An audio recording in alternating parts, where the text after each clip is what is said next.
على أشرف الأنبياء والمرسلين وعلى آله وصحبه أجمعين. قال رب اشرح لي صدري ويسر لي أمري واحلل عقدة من لساني يفقهوا قولي.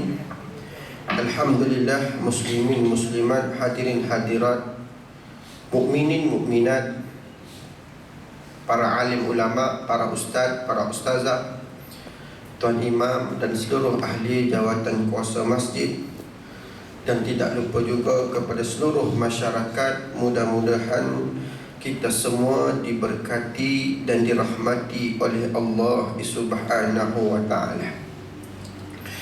Dalam sebuah hadis Nabi sallallahu alaihi wasallam, Anil Bara bin Azib awwalu man qadima alaina Mus'ab ibn Umair wa ibnu Ummi Maktum wa kana yukri'anin nas faqadima Bilal wa Sa'dun wa Ammar ibn Yasir ثم قدم عمر بن الخطاب في 20 من أصحاب النبي صلى الله عليه وسلم ثم قدم النبي صلى الله عليه وسلم فما رأيت أهل المدينة فرحوا بشيء فرحهم برسول الله صلى الله عليه وسلم حتى جعل الإمام يقولنا قدم رسول الله صلى الله عليه وسلم فما قدم حتى رأت سبح اسم ربك الذي أعلى في سور من المفصل. Hadis Sahih Bukhari daripada Bara bin Azib, sahabat Nabi. Bara bin Azib orang Madinah. Dia ni tuan-tuan, Bara bin Azib, adik-adik, dia masuk Islam seusia adik-adik kecil. Ketika mana dia budak lagi, dia telah masuk Islam. Dan ketika mana budak lagi adik, dia budak lagi, masa tu berlaku peperangan yang pertama, permulaan bagaimana era kegemilangan Islam, kemenangan yang cukup hebat dalam peperangan yang dibanggakan sehingga hari ini. Peperangan itu Bara bin Azib, dia jumpa ayah dia. Ayah, saya nak masuk sama juga berperang dalam perang Badar. Tuan-tuan, budak sekolah tu, budak kecil.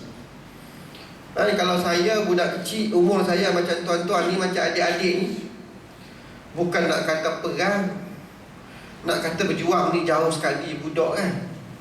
Yang mana kita berjuang dalam mana? Dalam longkang, menyorok-nyorok atas pokok. Tapi sahabat-sahabat Nabi daripada kecil ni dah ada hasrat, hati, keinginan untuk berperang. Ayah dia kata, kau pergi jumpa Rasulullah, tanya Rasulullah. Pergi jumpa Rasulullah. Nabi kata tak boleh, sebab kau budak lagi, kecil lagi, Azib. Dan dia bersama dengan Nabi dalam peperangan Uhud. Peperangan Uhud dia bersama dengan Nabi sallallahu alaihi wasallam. Bara bin Azib telah meriwayatkan hadis sebanyak 305 hadis. Dan berada dalam Sahihain. Daripada 305 hadis itu termaktub dalam Sahihain sebanyak 22 hadis. Bara bin Azib dia meninggal dunia tuan-tuan ketika di Kufah pada tahun 72 Hijrah, di Kufah. Dan dia bersama dengan Nabi sebanyak 15 peperangan dia bersama dengan Nabi. Dan dia ketika mana zaman Osman Al-Affan lantik dia jadi gubernur. Bara bin Azib ni jadi gubernur pada zaman pemerintahan Osman Al-Affan. Dan ketika mana zaman Sayyidina Ali karramallahu wajhah, yang mana berlaku politik yang berkeceramuk, politik yang mana tak tahu mana satu ni, politik fitnah yang begitu dahsyat. Zaman Sayyidina Ali perang dengan Muawiyah bin Abu Sufyan, perang dengan Sayyidina Aisyah radhiyallahu anha. Masa ni tak tahu nak pilih siapa ni. Sayyidina Ali, kita mengaji tentang hadis, banyak cerita tentang Sayyidina Ali. Kita mengaji tentang Abu Sufyan bin Muawiyah ni, Muawiyah bin Abu Sufyan ni, sahabat Nabi yang hebat juga, akhlak dia baik juga. Sayyidina Aisyah ni tak tahu nak pilih mana, tapi Bara' bin Azib memilih bersama dengan Sayyidina Ali karramallahu wajhah. Hadis ni daripada dia. Awwalu man qudima alaina. Dia ni orang Madinah. Dia kata pada mula-mula dulu, sahabat yang sampai daripada kota Mekah, yang berhijrah, yang sampai dulu ke kota Madinah ialah Mus'ab ibnu Umair. Dia ni manusia yang mula-mula diutus oleh Rasulullah, diperintah oleh Rasulullah berhijrah. Dia yang pertama. Mus'ab ibnu Umair ni bila orang minta tanya dia ni macam mana orang dia, sahabat-sahabat akan memperkatakan Mus'ab ibnu Umair ni seorang sahabat yang cerdik, dan dia ni terkenal dengan giginya yang jarang. Mus'ab bin Umair sahabat Nabi yang terkenal dengan giginya yang jarang. Gigi jarang ada tak? Dia sama dengan Mus'ab bin Umair. Dan bila dia berkata, bila dia bercakap, sahabat-sahabat ni kata apa? Terpancar kecerdikan dia di celah-celahan giginya. Dia ni cerdik. Maksud dia apa? Bila dia berkata, tuan-tuan, benda yang manfaat je kita dapat. Bila dia berkata tu, benda yang faedah je kita dapat. Dia tak akan sembang benda-benda kosong. Itu Mus'ab bin Umair. Wa benu Ummi Maktum. Sampai dua orang mula-mula ni, Bara' bin Azib kata Mus'ab bin Umair dan bersamanya wa benu Ummi Maktum. Ummi Maktum ini senioriti dia bersama dengan Bilal, sama di sisi Nabi. Ialah seorang muazzin. Dia dengan Bilal sama jawatan dia, muazzin Nabi sallallahu alaihi wasallam. Tapi Ummi Maktum ini, tuan-tuan, dia seorang yang buta. Dalam hadis menceritakan kalau waktu nak masuk waktu solat tu, dia akan tanya orang-orang ni. Dia tanya kawan-kawan orang yang berada di sekeliling, asbahtu, kalau masuk subuh, asbahtu, dah masuk subuh ke belum? Dia nak pergi azan. Dia orang buta. Wa kana yukri'ani nas. Ini strategi Nabi. Kenapa Nabi hantar Mus'ab bin Umair dan Ummi Maktum?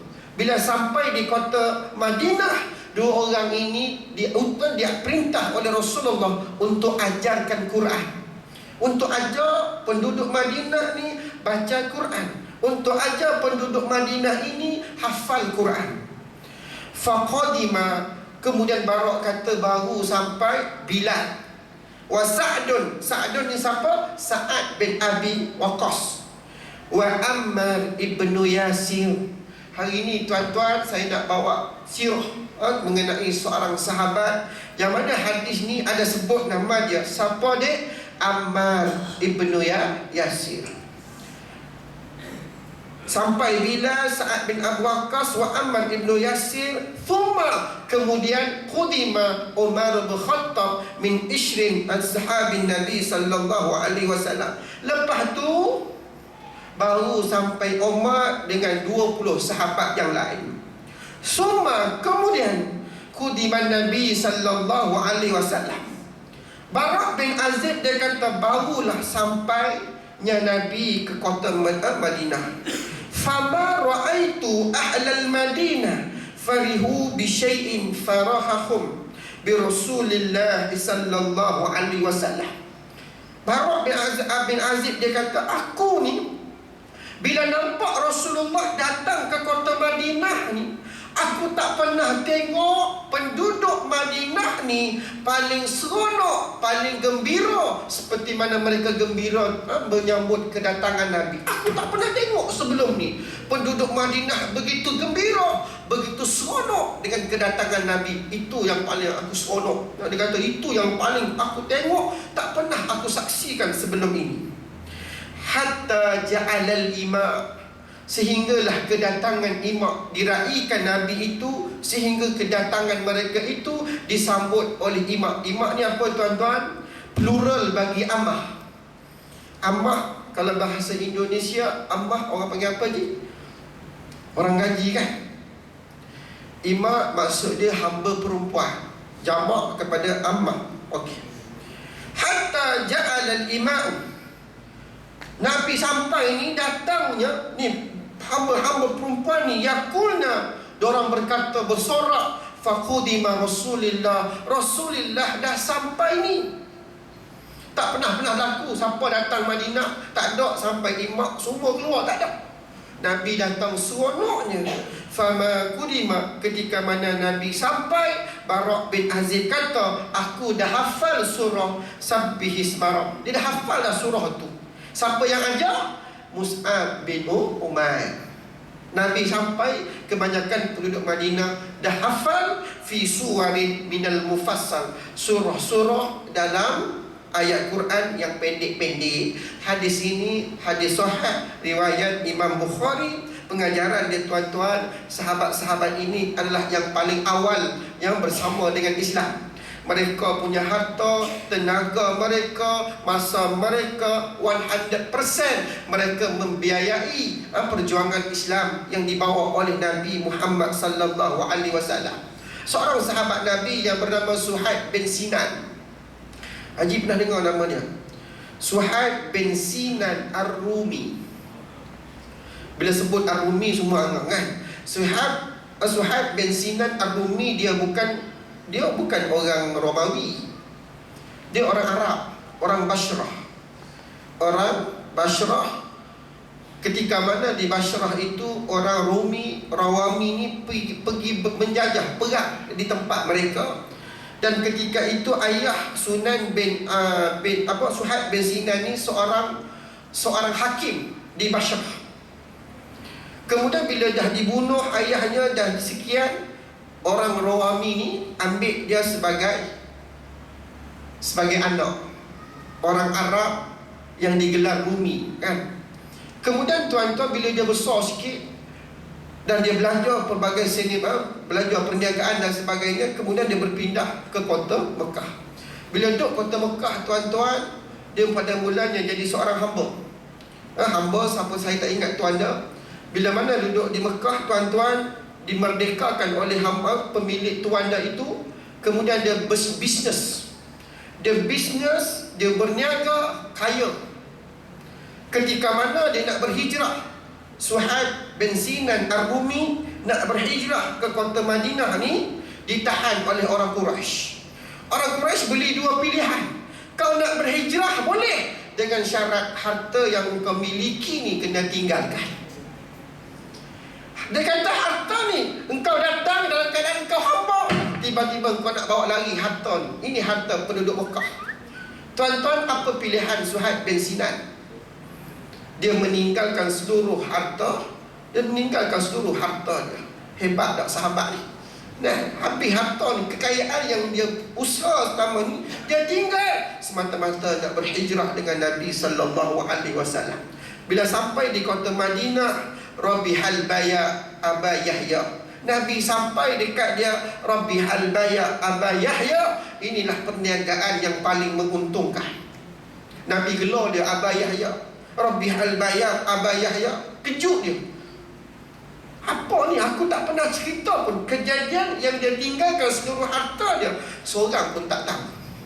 Tiba-tiba sampai Nabi kata, Rabihal Baya. Macam mana engkau boleh tahu ya Rasulullah? Malaikat Jibril yang sampaikan berita itu. Lalu turun ayat Quran dalam surah Al-Baqarah tuan-tuan. Saya pun tak ingat ayat berapa, tapi ayat itu memuji bahawa Suhaib bin Sinan ini antara sahabat-sahabat yang terawal, yang bersama dengan Nabi sallallahu alaihi wasallam, gadai segalanya untuk membiayai perjuangan Islam masa itu. Itu hadis yang pertama. Hadis yang kedua tentang Ammar bin Yasir, lebih detail lagi. Okey, Abdurrahman bin Abza, daripada Abdurrahman bin Abza. Ja'a rajul, datang seorang lelaki, ila Umar bin Khattab. Seorang lelaki telah datang berjumpa dengan Umar Al-Khattab. Faqala, lalu berkata, inni ajanabtu, aku ni belum mandi wajib ni. Sebab apa? Falam usibul ma', aku tak ada air nak mandi wajib. Dalam keadaan hadas besar, belum berjunub, belum mandi junub lagi, jadi tak ada air ni, macam mana ni? Faqul, lalu berkata Ammar, Masa tu Ammar bin Yasir ada. Hadis ni sangat popular dengan Ammar bin Yasir. Ammar li Umar bin Khattab, bila dia dengar lelaki tu datang mengadu dekat Umar, dia ni dalam keadaan tak mandi wajib lagi, tak ada air ni. Lalu berkata Ammar kepada Umar bin Khattab, amma tazkuru anna kunna fi safar ana wa anta fa amma anta falam tusalli. Umar, kita pernah kena situasi itu, kita pernah kena. Ketika mana kau ingat tak aku bermusafir dengan kamu wahai Umar? Ammar bin Yasir kata, aku bermusafir dengan kamu ketika mana kita itu di atas padang pasir. Masa tu dah masuk waktu solat, engkau dengan aku ni dalam keadaan hadam solat.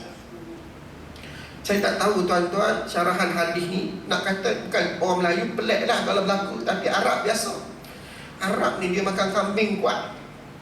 Dan Sayyidina Umar dengan Ammar bin Yasir, dia bermimpi ketika mana mereka bermusafir. Ijtihad Umar Ibn Khattab masa ni tayamum tak sampai lagi. Ijtihad Umar yang mana disebut oleh Ammar bin Yasir, falam tusalli. Umar, kau tak ada air, kau berijtihad, aku tak sembahyang sebab aku berada dalam keadaan hadas besar ni. Wa ana fatama'atu, tapi di ijtihad Ammar bin Yasir, fatama'atu, aku pi masuk dalam pasir itu, aku pi berguling. Fatama'atu, khilaf lah dua orang ni. Ketika mana berlaku satu hari musafir tak ada air kan, fatama'atu fasallaitu, lepas aku dah berguling ni, penuh debu dekat aku punya badan ni, penuh tanah ni, fasallaitu, ijtihad aku sembahyang. Umar tak sembahyang. Balik daripada fazakartu. Lalu bila berlaku peristiwa itu, bila lelaki itu datang tanya kepada Umar, tak selesai masalah. Umar ijtihad tak sembahyang, dia berguling. Lalu mereka bertemu dengan Nabi sallallahu alaihi wasallam. Bila sampai dekat Nabi cerita apa yang berlaku ni, faqala Nabi sallallahu alaihi wasallam, lalu Nabi kata apa? Innama kana yakfika hakadha. Tak perlulah Nabi kata sampai hang nak pergi berguling tu. Cukup sekadar Nabi tunjuk, fadaraban Nabi pukul kat mana ni tapak tangan Nabi, bikafaihil ab, di atas tanah. Dan siapa mengaji kafar? Kalau kita mengaji kafar, anak-anak belajar bab tayamum. Dan kalau kita pun diajar lepas tepuk ni buat begini kan. Tapi dalam hadis ni, fanafakha fihim, Nabi tiup debu yang berada di atas tapak tangan Nabi. Nabi tak ada begitu, Nabi tiup sekadar nak buang pasir-pasir yang kasar. Summa mashabihima, Nabi kata ni cukup memadai kau buat seperti ini. Summa mashabihima, lalu Nabi sapu wajahahu, di wajahnya, wa kafaih, dan kedua belah tangannya. Ini hadis Sahih Bukhari tuan-tuan, dan hadis ini terkenal dengan Ammar bin Yasir. Nanti saya cerita Ammar bin Yasir ni asal usul dan sebagainya. Sekarang ni kita tengok dulu hadis-hadis Nabi berkaitan dengan Ammar bin Yasir. Hadis yang ketiga, ada 10 hadis. Saya kumpul tentang hadis Ammar bin Yasir ada 27. Malam ni tengok mana dan lah saya bawa tuan-tuan. Okey. Al-Ikrimah qala li ibni Abbas wa li ibnihi ala intalaqa ila Abi Sa'id. Al-Ikrimah daripada Ikrimah. Qala, dia berkata li ibni Abbas. Ibnu Abbas siapa? Iaitu sepupu Nabi. Nama dia Abdullah ibnu Abbas. Walibnihi, satu hari dia pesan dekat aku, Ikrimah kata, walibnihi, dan dia pesan kepada anak dia, siapa nama? Ali bin Abdullah ibnu Abbas. Zaman Nabi tuan-tuan, nama satu je seorang.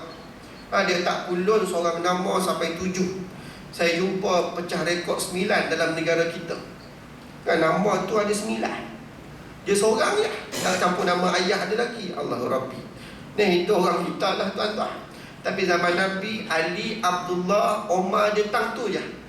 Yang bezanya nama pak kan. Abdullah ibnu Abbas, Abdullah ibnu Mas'ud, kan? Itu beza. Jadi Abdullah ibnu Abbas ni satu hari dia kata dekat Ikrimah dan kata kepada anaknya Ali, intalaqa ila Abi Sa'idin.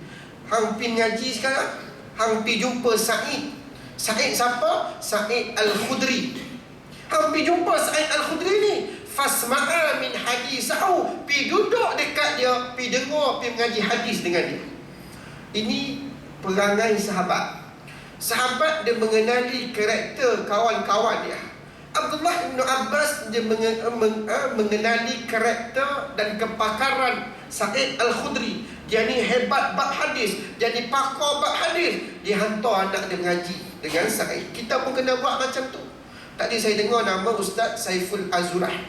Dia pakar hadis, Maulana dia, menjadi tempat rujukan. Bila dengar nama dia ni, Allah seronok kita boleh mengaji hadis. Jangan kita bawa diri kita je, bawa anak sekali. Hang mengaji dengan ustaz ni, bagi tahu dekat anak siap-siap. Ustaz ni yang ajar hadis elok, bagus. Itu cara sahabat buat. Fantalaqna, kami pun pergi jumpa dengan Sa'id Al-Khudri. Fa iza huwa fi ha'id yuslihuhu fa akhadha ridaahu. Sampai dekat rumah Sa'id Al-Khudri. Ketika itu Sa'id Al-Khudri tengah buat apa tuan-tuan? Tengah memperbetulkan dinding rumah dia.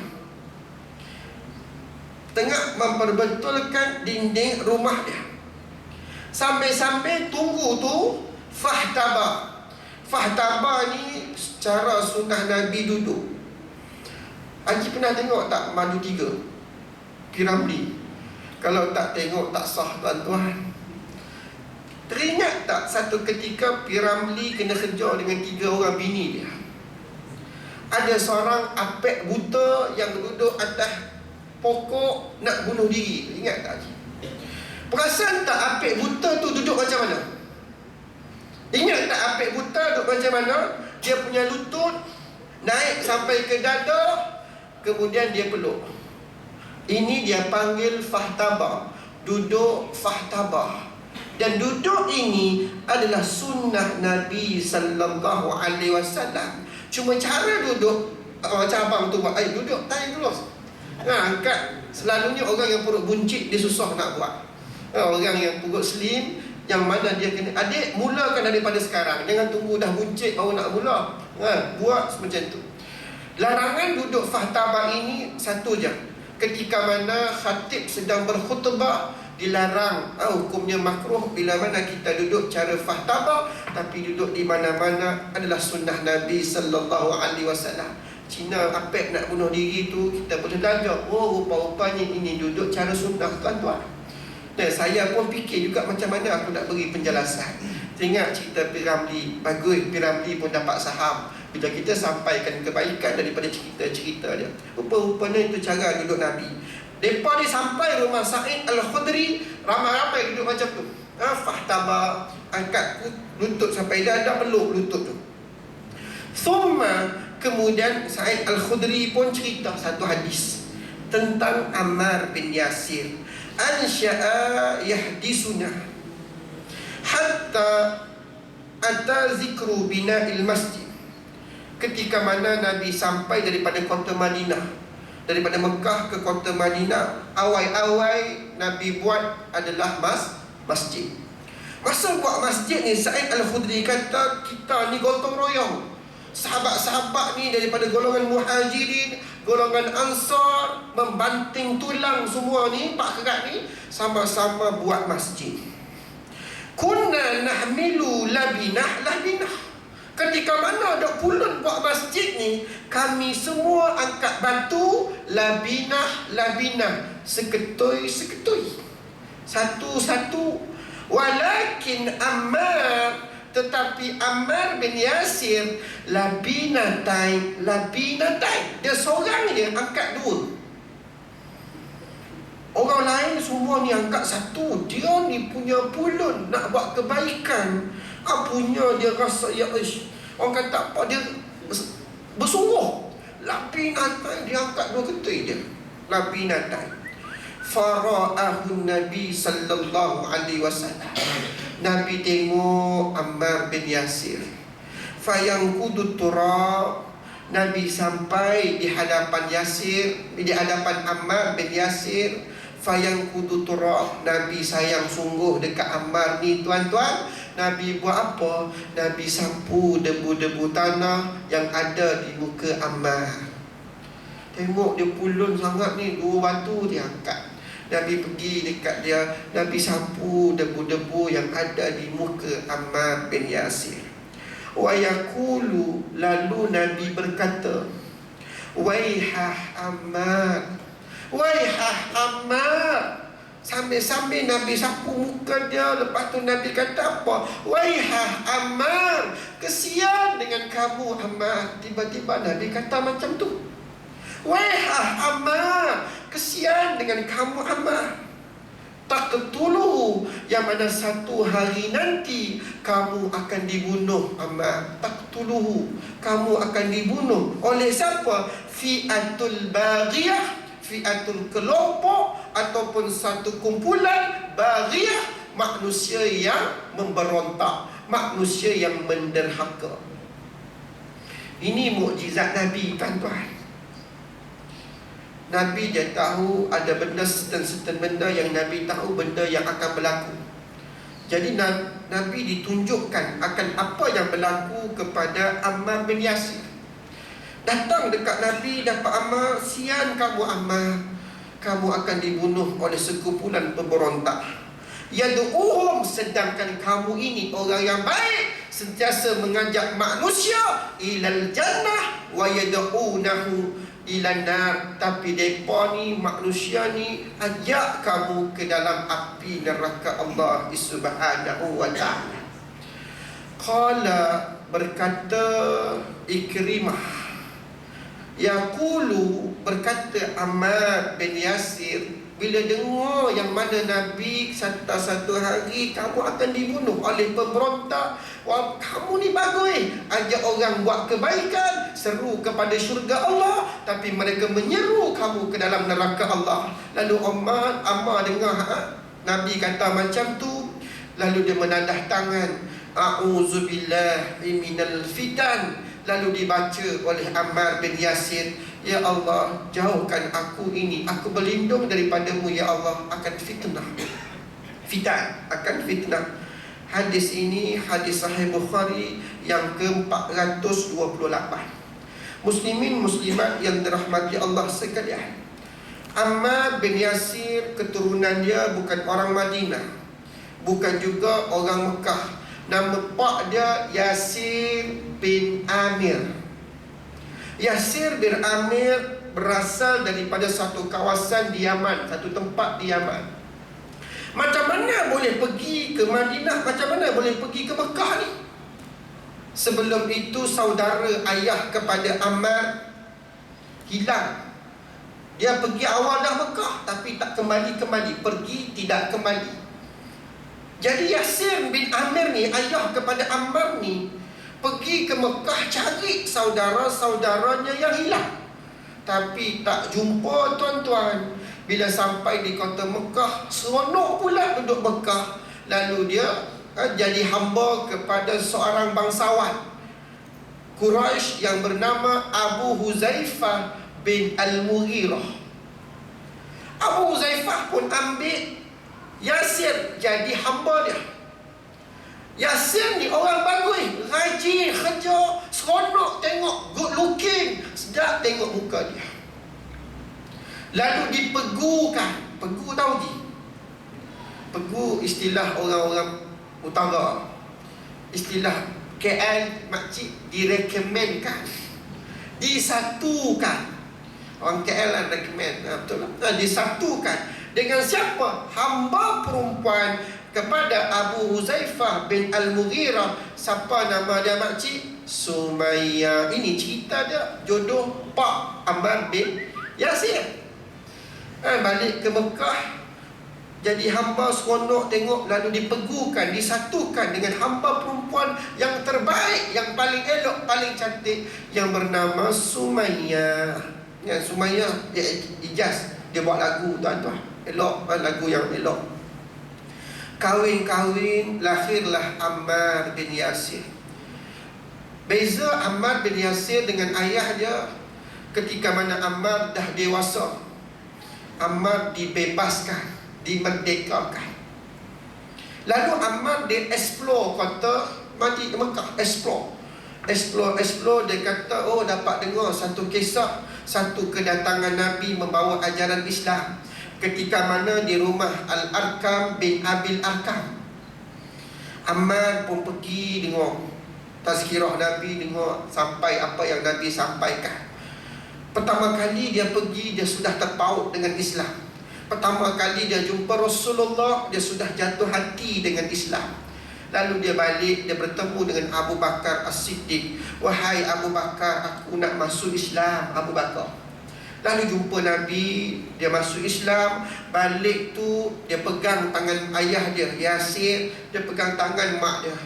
Mak, jom kita bersama dengan Nabi sallallahu alaihi wasallam. Aku dah jumpa dengan Nabi ni. Dia ni orang bagus, dia bawa ajaran yang benar. Jom kita pergi jumpa. Dia bawa mak ayah dia pergi jumpa Nabi. Dan akhirnya satu keluarga ini masuk Islam. Antara yang terawal masuk Islam daripada kalangan hamba. Berita mereka masuk Islam sampai di telinga tuannya, Abu Huzaifah Al-Mughirah. Abu Huzaifah ni duk kulu kili macam mana aku nak buat dengan hamba aku ni? Nak bersabar ke macam mana? Datang Abu Lahab, tuan-tuan. Abu Lahab datang dekat Abu Huzaifah. Dia meracuni pemikiran Abu Huzaifah. Engkau ni, hamba kau ni, Yasir, tak tahu from nowhere, datang daripada mana? Datang kota Mekah, engkau bagi dia pekerjaan, engkau bagi dia tempat tinggal, engkau bagi dia makan minum. Tiba-tiba kau satukan dia dengan hamba perempuan kau. Tengok dia khianati kau. Racun. Lalu Abu Huzaifah Al-Mughirah bertekad. Mereka memakaikan 3 anak beranak ini. Sesaan yang paling awal mereka kena dengan diberi pakai baju besi. Baju besi, tuan. Dijemur di tengah panas.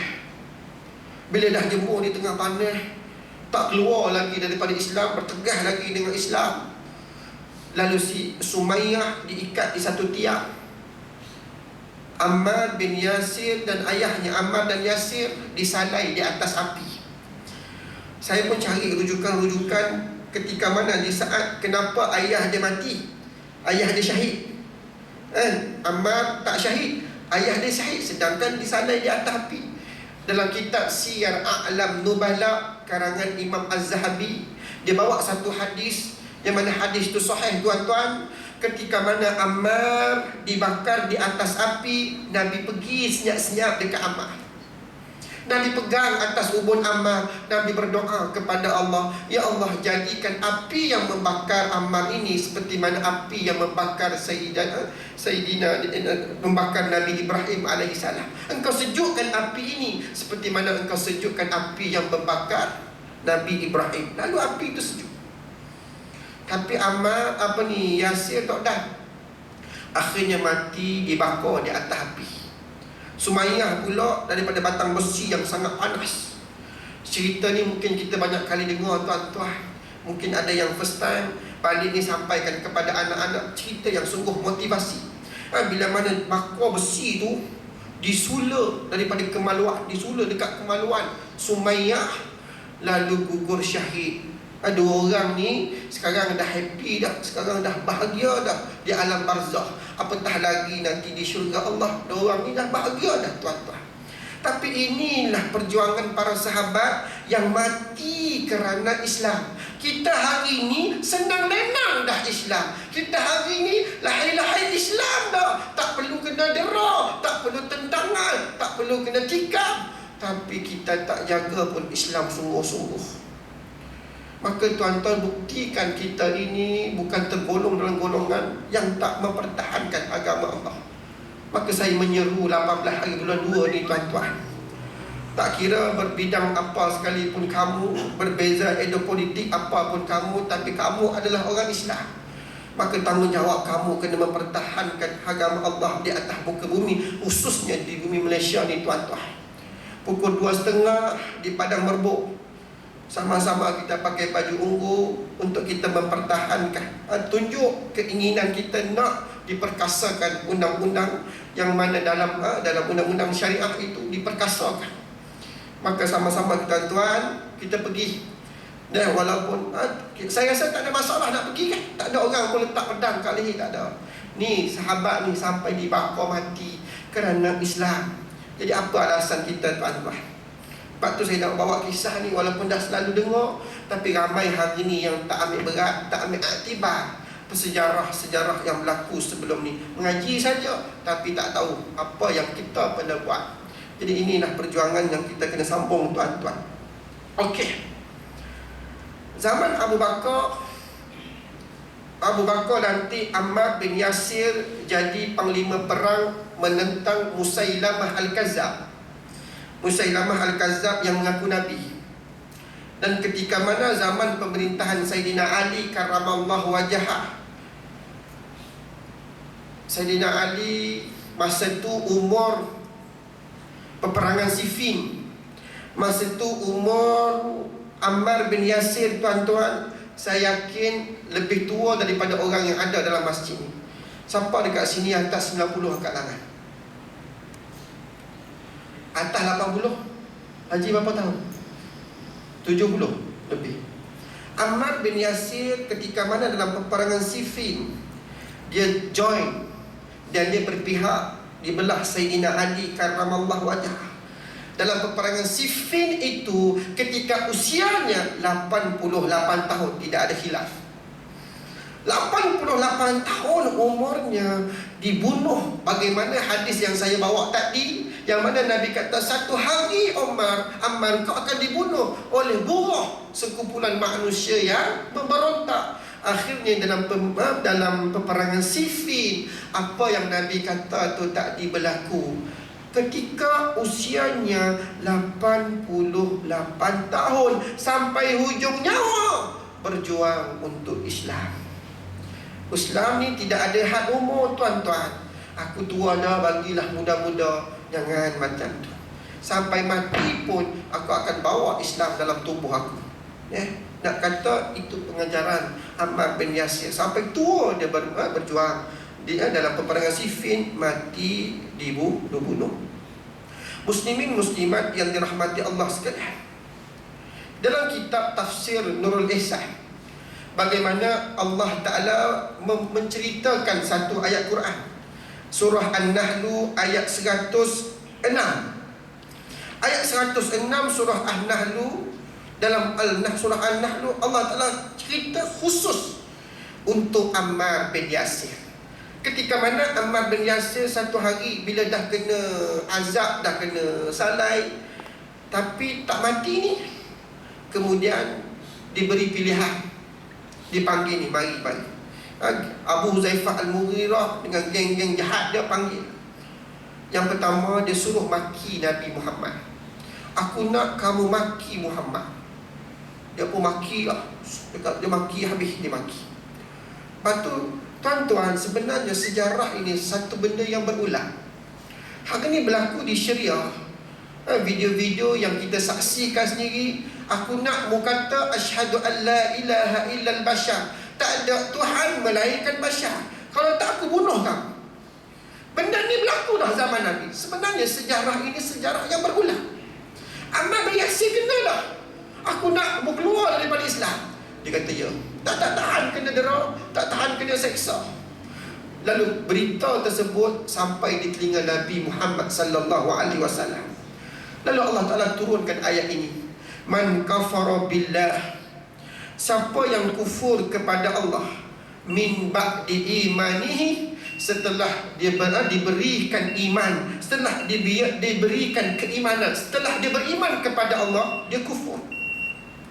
Illa man akriha wa qalbuhu, melainkan sesiapa yang dipaksa. Akriha wa qalbuhu, sedangkan hatinya mutmain, tenteram. Hatinya dengan Islam, hatinya dengan teguh dengan keimanan, tapi mulut dia kata tak. Ayat ini membenarkan apa yang dilakukan oleh Ammar bin Yasir.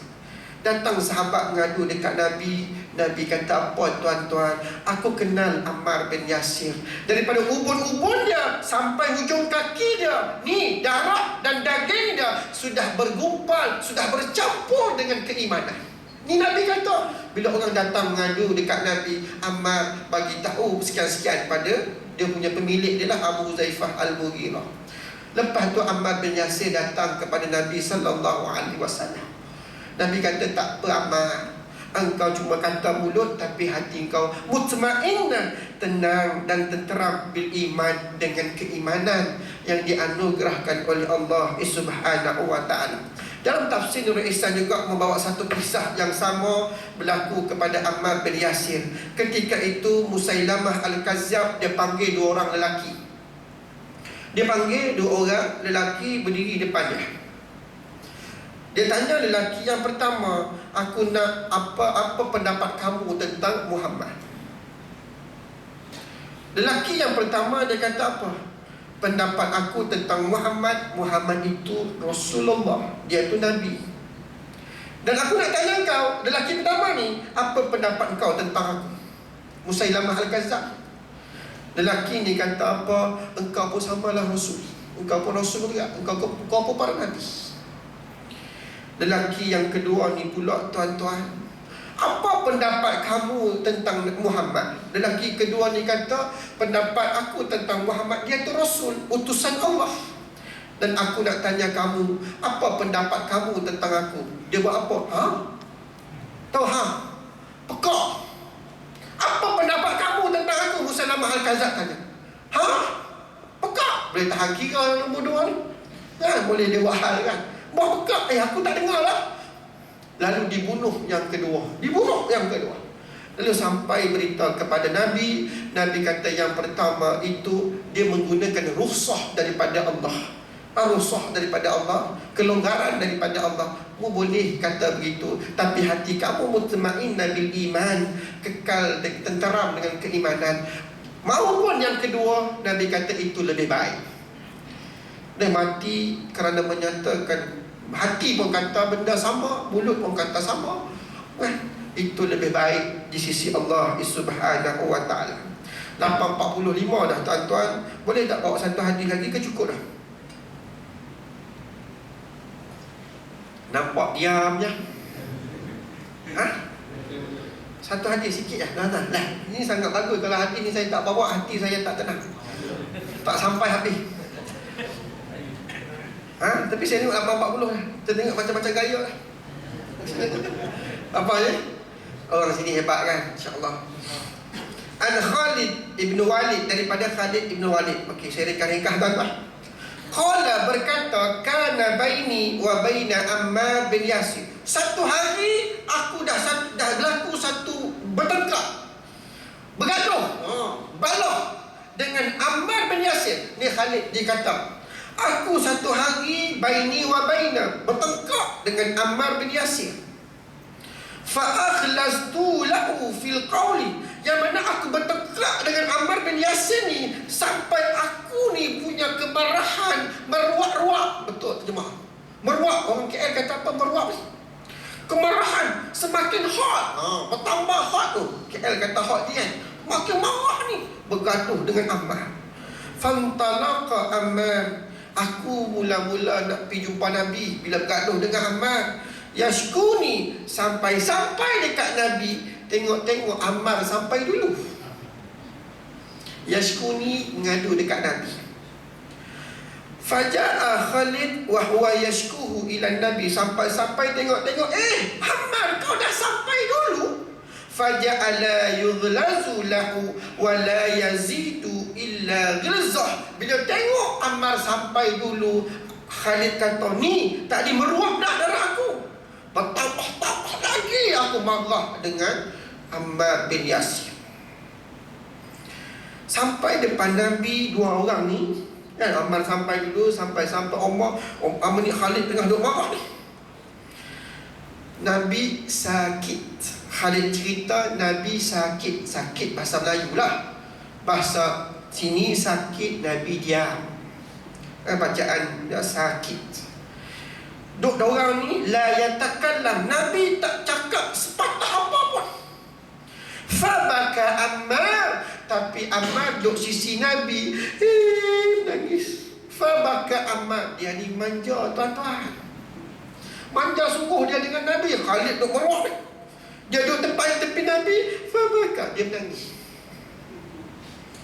Waqala, dan berkata Ammar, ya Rasulullah, ala tarahu, tengok dia ni. Wah, macam anak kita bergaduh kan, datang jumpa ayah, ya tengok dia ni, abang sulung marah ke adik. Tengok dia ni, macam tu sifat Ammar dengan Nabi, manja dia seperti mana anak dengan ayah. Ala tarahu, tengok Khalid ni. Farafa'a Rasulullah sallallahu ra'sahu. Bila dah dengar dua-dua penjelasan, di sini kita tengok kematangan Nabi menyelesaikan masalah. Nabi diam, Nabi tengok dapat bergaduh habis semua dah. Farafa'ahu, baru Nabi angkat kepala. Ini sifat kematangan Nabi, dan kena ada sifat kematangan kita tuan-tuan. Kita kena ikut, jangan dengar dulu kedua belah pihak. Ni menantu datang dengan kita punya anak nak bergaduh, kita belah pihak anak kita, sedangkan anak kita berada di pihak yang salah. Benar dengar, kita kena matang, dengar dulu dua belah pihak apa cerita ni. Begitulah kematangan Nabi SAW.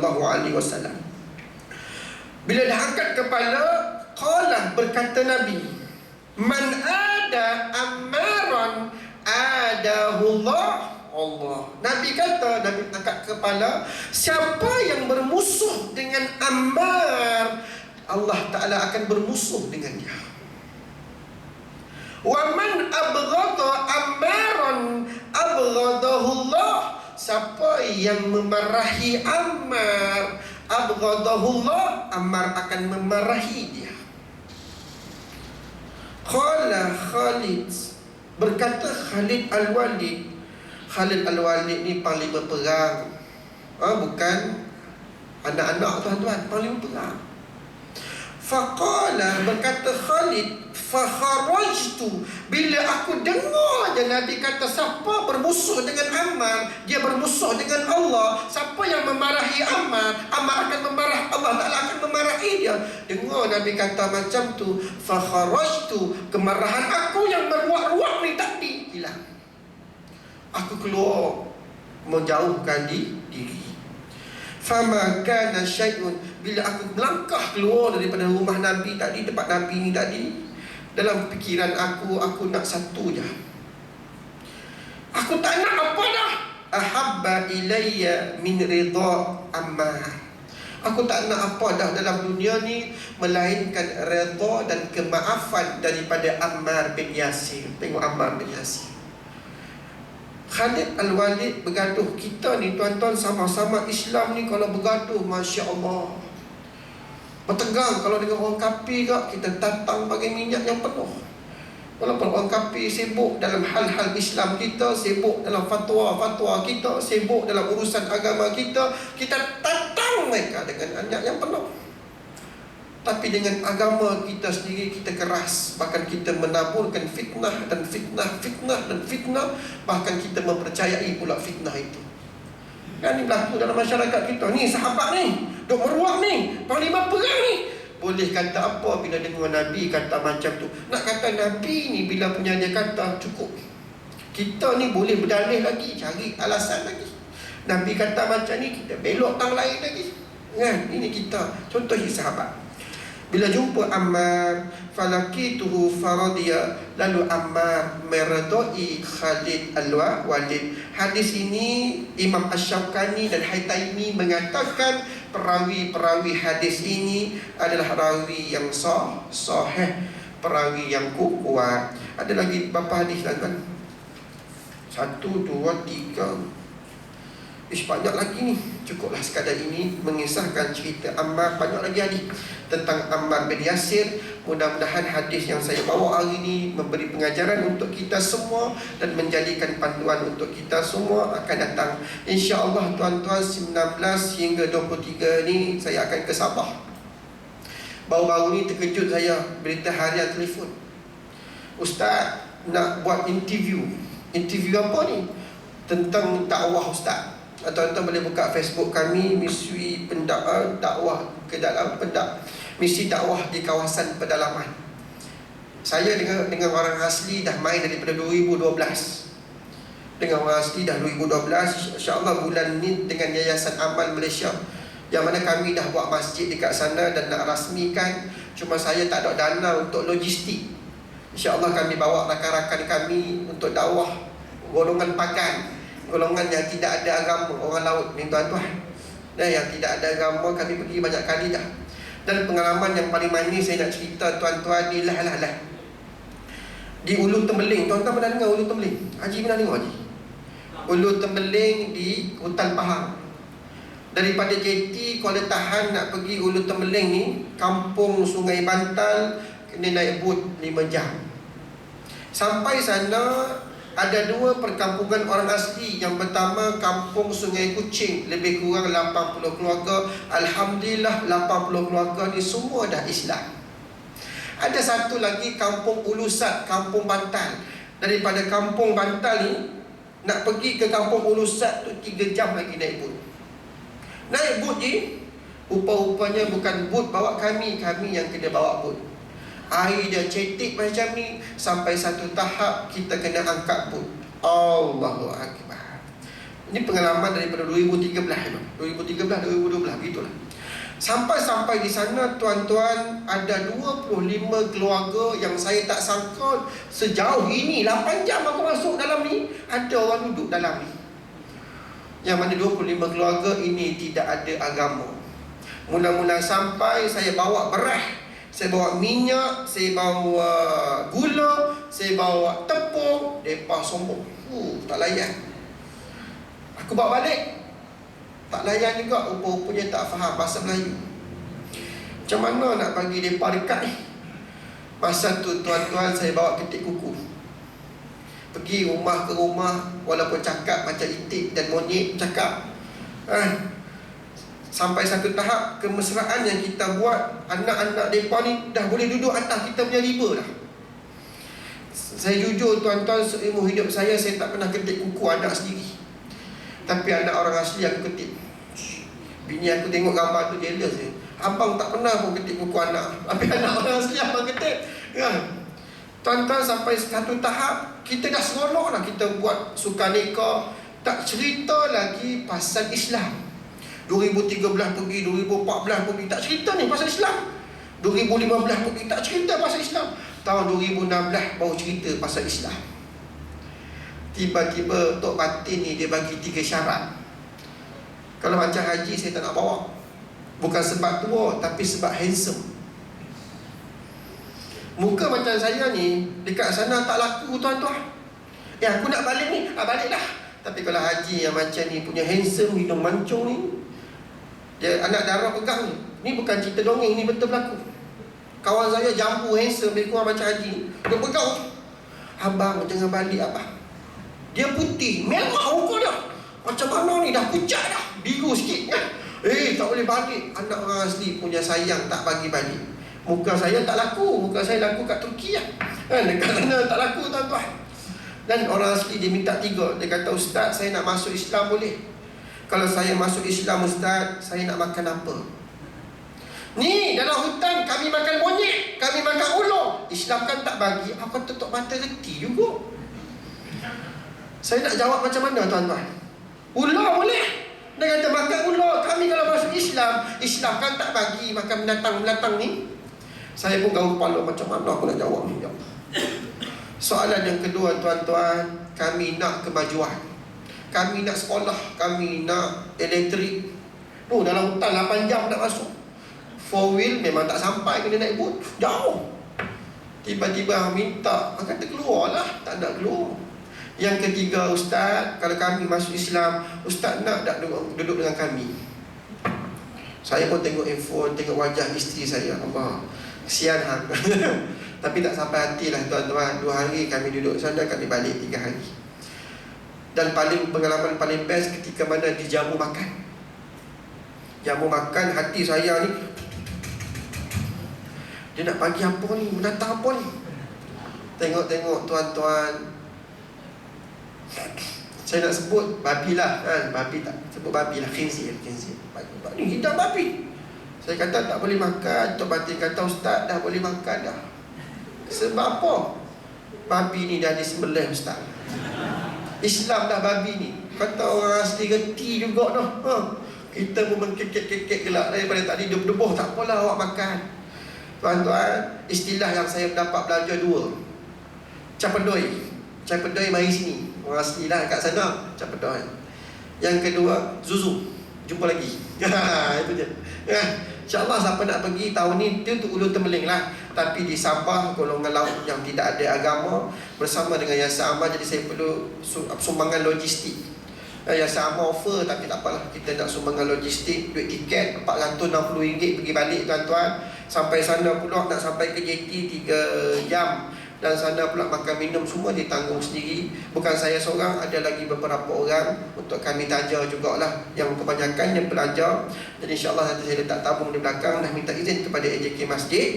Yang baik itu confirm daripada Allah, segala kekurangan itu confirm daripada diri saya sendiri. Sumbanglah sedikit untuk bantuan dakwah ini. Kita tak boleh buat, tapi ada orang boleh melengkapi kekurangan kita, InsyaAllah. A'udzubillahi minasyaitonirrajim. Bismillahirrahmanirrahim. Alhamdulillahirabbil alamin. Allahumma faqihna fid din wa 'allimna ta'wil. Ya Allah, faqihkan kami ya Allah tentang agama ini ya Allah. Wa 'allimna ta'wil, dan ajarkan kami ilmu-ilmu ta'wil ya Allah. Wa sallallahu ala sayyidina Muhammad walhamdulillahirabbil alamin. Taqabbalallahu minkum.